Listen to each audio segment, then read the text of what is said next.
Hello, welcome to Revenant Reads. I'm Vin, and this is just a reminder that Q4 of Historathon 2023 is fast approaching.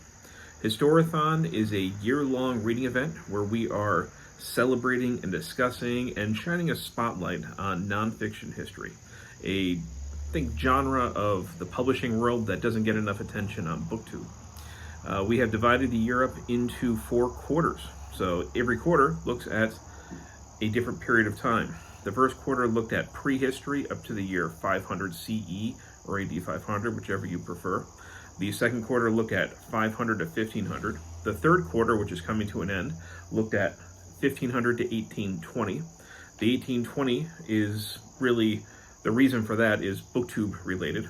It was so that we can incorporate things like Jane Austen July into the event, and also for the last quarter, we would be able to have Victober, a BookTube celebration of the Victorian era, also that people can piggyback off of.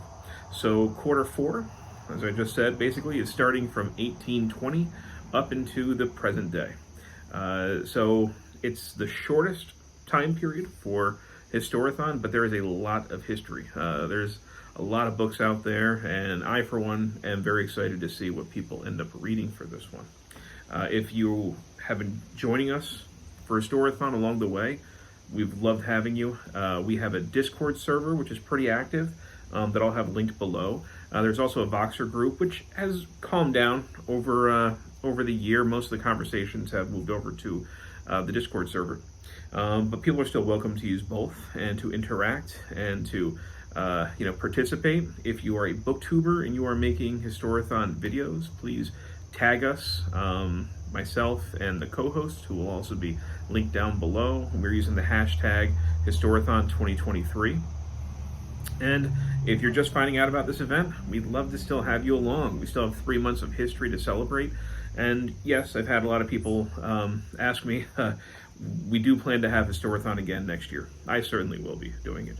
I think it'll probably be a yearly event, and people can, who just found out about the event late in the game, will certainly be able to participate fully next year. But that's it. So 1820, so we're talking in Europe, or at least in England, the Victorian era. You can kind of call it that for the United States as well. There's a lot going on all across the world. The history that you read doesn't have to necessarily go with Western cultures. It can be pretty much from anywhere.